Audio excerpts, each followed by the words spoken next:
ባለፉት 10 ዓመታት ከ75 ቢሊዮን ኩቢክ ሜትር ይዘል ያልነበረው የተፈጥሮ ጋዝ ተጠቃሚነት አሁን ወደ 115 ቢሊዮን ኩቢክ ሜትር ማሻቀቡን ያሳየው የ2025ቱ የዓለም የኃይል አጠቃቀም ትንተና ሪፖርት አፍሪካ ግን ያላትን የተፈጥሮ ጋዝ ሀብት በአግባቡ እየተጠቀመችበት አለመሆኑን አመላክቷል። ከሚመረተው የተፈጥሮ ጋዝ ውስጥ 40% የሚሆነው ለኤሌክትሪክ ኃይል ማመንጫና ለኢንዱስትሪ ግብዓትነት እየተጠቀሙ ያሉት እንደ ህንድና ቻይና ያሉ የእስያ ሀገራት ናቸው ያለው ሪፖርቱ የአፍሪካውያን ከጋዙ የመጠቀም ምጣኔ 1% እንኳን የሚደፍን አለመሆኑን ነው ያመለከተው። ሪፖርተራችን አቤል አበበ ይህንን በሪፖርቱ የተመለከተውን ጉዳይ ኢትዮጵያ በቅርቡ ወደ ስራ አስገብታለች ከተባለው የተፈጥሮ ጋዝ ጉዳይ ጋር በማዛመድ ተከታዩን ዘገባ አሰናድቷል።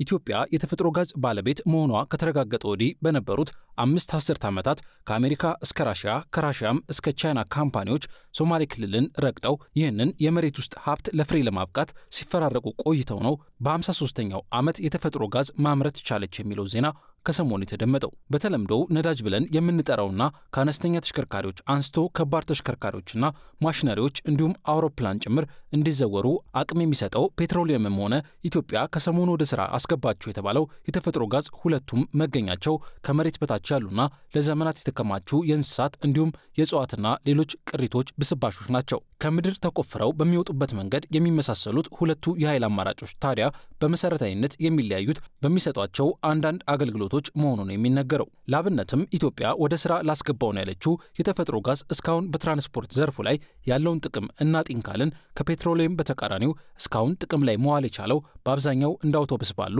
የህዝብ ትራንስፖርት አማራጮችና ከባድ ጭነት ተሽከርካሪዎች ላይ ሆኖ እናገኘዋለን። ለዛም ነው በአመት 111 ሚሊዮን ሊትር የተፈጥሮ ጋዝ የሚመረትበት ፕሮጀክት ሲመረቅ ጠቅላይ ሚኒስትር አብይ አህመድ 2000 የሚሆኑ የከተማና የገጠር ህዝብ ማመላለሻ ባሶች የተፈጥሮ ጋዙን እንዲጠቀሙ ይደረጋል ከማለት አልፈው በነዳጅ የሚሰሩ ከፍተኛ ጭነት ተሽከርካሪዎች ወደ ኢትዮጵያ እንዳይገቡ መከልከሉን ያሳወቁት። በዚሁ ንግግራቸው ላይ አክለውም በተፈጥሮ ጋዝ የሚሰሩ ከፍተኛ ጭነት ተሽከርካሪዎች ግን ወደ ሀገር ውስጥ እንዲገቡ እንደሚበረታቱም ጠቅሰው ነበር። የተፈጥሮ ጋዝ በ1 ኪሎ ግራም የታመቀ ኃይል አንድ ተሽከርካሪን በአማካኝ 34 ኪሎ ሜትር የሚያስጉዝ ኃይልን እንደሚሰጥ የሚነገር ሲሆን በዋጋ አንጻር ከታየም የኢትዮጵያን የውጭ ምንዛሬ ፈትኖ ከነበረው የነዳጅ ወጪ በብዙ የሚቀንስ መሆኑን የሚነገርለት። ለዛም ሳይሆን አይቀርም ጠቅላይ ሚኒስትር አብይ የኦጋዴኑን ፕሮጀክት ምርቃት ሲያበስሩ የትራንስፖርት ዋጋ በ50% እንዲቀንስ ይሆናል ሲሉ የተደመጡት። በዋናነት ሚቴን ከተባለ የጋዝ አይነት የሚሰራው ይህ የተፈጥሮ ጋዝ ኢትዮጵያም ምርቱን ለኢንዱስትሪዎች፣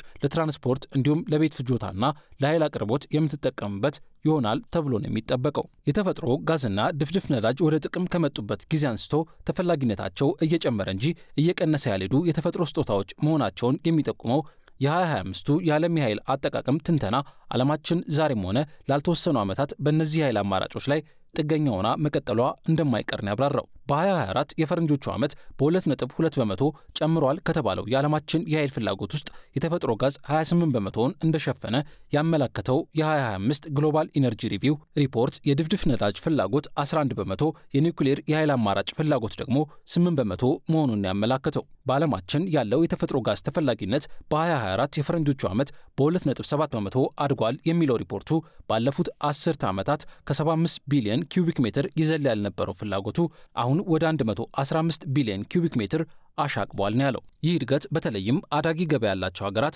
ባሳዩት የተጠቃሚነት ፍላጎት የተነሳ ከፍ ያለ መሆኑን ያሳየው ሪፖርቱ ከመነጨው ኃይል ውስጥ 75% ለኢንዱስትሪና ለኤሌክትሪክ ኃይል ማመንጨት ጥቅም ላይ የዋለ መሆኑን ያመለከተው። የተፈጥሮ ጋዝን ለኢንዱስትሪና ለኃይል ማመንጫ የመጠቀም ፍላጎታቸው ጨምሯል ከተባሉ አህጉራት ውስጥ 40% ምርቱን በመጠቀም እንደ አህጉር እስያ ቀዳሚውን ቦታ ስትይዝ ህንድ 10%፣ ቻይና ደግሞ 7% ፍላጎታቸውን ያሳደጉ ሀገራት ሆነው ተጠቅሰዋል። በአንጻሩ አውሮፓውያኑ ለዚህ ኃይል ያላቸው ፍላጎት በ1% ብቻ መጨመሩን የሚያሳየው የዓለም የኃይል ፍላጎት ትንተና የአፍሪካውያን የመጠቀም ፍላጎት ደግሞ ከ1% የወረደ ሆኖ መታየቱን ያብራራው። ዓለም አቀፉ የድፍድፍ ነዳጅና የተፈጥሮ ጋዝ መረጃዎች መዝጋቢ ድርጅት በበኩሉ በ2025 የፈረንጆቹ ዓመት ኢትዮጵያን ጨምሮ በተለያዩ ሀገራት ባሉ 6160 ቦታዎች ላይ ጋዙን የማውጣት ስራዎች እየተሰሩ መሆኑን እንዲሁም 205 ቦታዎች ገና በስራ ሂደት ላይ መሆናቸውን የሚያሳየው። መረጃው ያክልና ሩሲያ 52፣ አውስትራሊያ 32 እንዲሁም አሜሪካና እንግሊዝ 20 የጋዝ ማውጫ ቦታዎችን ማግኘታቸውን በመጠቆም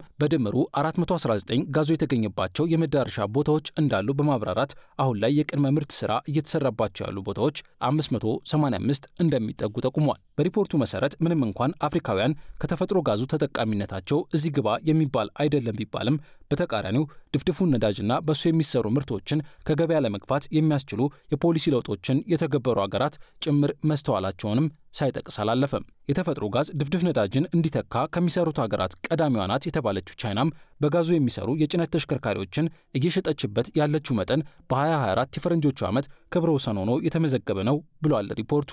በአፍሪካ ይህንን ምርት አምርተው ወደ ውጪ ወደ መላክ ከገቡ ሀገራት ውስጥ አልጄሪያ በ2023 የፈረንጆቹ ዓመት 29.3 ቢሊዮን ዶላር የውጭ ምንዛሬ እንዳገኘችበት የሚጠቁሙት መረጃዎች ናይጄሪያ 22.2 ሚሊዮን ዶላር፣ ግብጽ ደግሞ ከዚሁ የተፈጥሮ ጋዝ ወጪ ንግድ 12.2 ሚሊዮን ዶላር ማግኘቷን ያሳያሉ። የአፍሪካ ኢነርጂ ምክር ቤት በወቅቱ ያወጣው መረጃም እንዲሁ 80 በመቶ የሚሆነው የአፍሪካ የተፈጥሮ ጋዝ አቅራቢነት የሚመነጨው ከነዚህ 3 ሀገራት መሆኑን ያመላከተ ነበር። ኢትዮጵያ የነዳጅ ወጪዋን ከመቀነስ አልፎ የማዳበሪያ ምርትን በሀገር ውስጥ ለማምረት ዋና ግብዓት የሆነውንና ኤሌክትሪክ ኃይል ለማመንጨት ጭምር የሚጠቅመውን ይህንን ምርት ወደ ሥራ ማስገባቷ እንዲሁም ምርቱን በዓመት ወደ 1.3 ቢሊዮን ሊትር ለማሳደግ ማቀዷ የሀገር ውስጥ የኃይል ፍላጎቷን በምን ያክል መጠን ይሞላዋል የሚለውን ጊዜ የሚመልሰው ይሆናል።